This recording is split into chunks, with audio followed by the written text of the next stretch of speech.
P0444 code diagnosis. When your car has any problem, please connect your car to any scanner. EVAP Purge control valve N80. Circuit open. How to fix.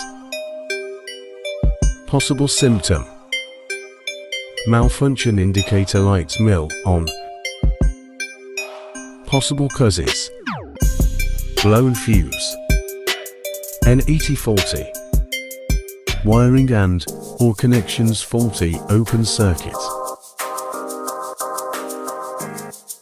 Possible solutions: check fuses, own test N80 valve, check wiring and connections. If this video is useful to you, please give me a like and subscribe to the channel. Thank you so much.